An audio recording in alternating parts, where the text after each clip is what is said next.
maligaya dahil nawalay po ako sa piling ng misis ko sa kanyang araw ng kaarawan. Pero ngayon po, bago pumunta rito, nakapagdiwang din po kami ng simpleng pagdiriwang at alam naman niya po na sa mulat mula, bata pa po kami. Pareho naman kabahagi na ng aming buhay ang pagsakripisyo at paninilbihan para sa inang bayan.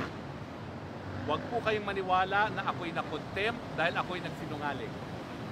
Uulitin ko po, 34 years of practice, wala pong alam hukumang na nagpakulong dahil hindi naka-attend sa isang hearing. Nakikita niyo po na ang hearing na yan, ako po ang linilitis. Hindi po yan para bumuo ng batas. Ang tinatanong nila ngayon, meron ba akong unexplained wealth? Bakit? Yan ba ang in aid of legislation nila laban sa Pogo? Ang tanging tanong, may kinalaman ba ako sa Pogo? Ang sagot, wala. Bagamat pilit nila akong dinadawit sa Pogo dahil ang sinasabi nila si Presidente Duterte daw ang dahilan kaya umusbong ang Pogo at siya ang responsable sa Pogo. Pero anong nakita natin kung sino ang hari at reyna ng Pogo sang-ayon kay Maharlika? Sino ang hari at reyna? Ang hari ng Bakit ako ang itinuturo? Hindi naman ako ang nakipag-party-party sa mga Pogo. Hindi naman ako ang humingi ng pera sa mga Pogo. Hindi naman ako ang nakinabang sa mga Pogo. Ang ginawa ko lang po, maghain ng mga pleadings sa isang ordinaryong kaso ng ejectment.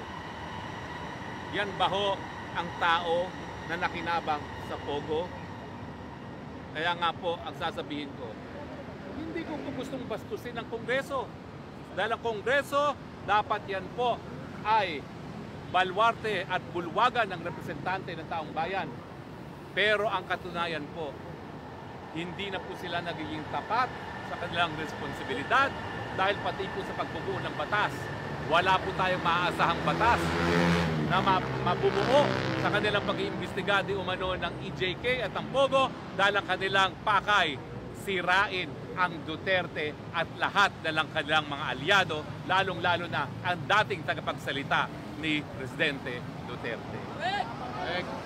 Anong batas ang maipapasa nila?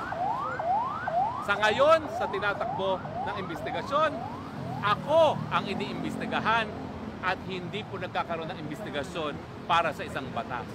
At anong aking pagkakasala? Malaki masyadong bibig. Maasim ang sinasabi sa gobyerno ito. Tama.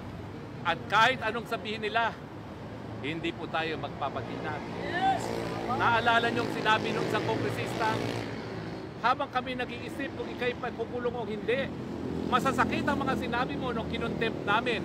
Si Bad, correct, si Badoy at si Celis ng SMNI. Binigyan ako ng pagkakataon na bawiin ko mga nabanggit ko laban sa Kamara ng mga magnanakaw. Hindi ko po ginawa yun. Pinili ko pong makulong kaysa bawiin ko ang mga binigas kong mga salita na pawang katotohanan lamang. Nasasaktan sila, attorney. Kaya nga po ang mensahe ko, mabuti pa, gurgurin nyo talaga ako dahil hindi po ako titigil na sumigaw na walang karapatan ang mga wala sa tamang pag-iisip na mamuno sa Republika ng Pilipinas.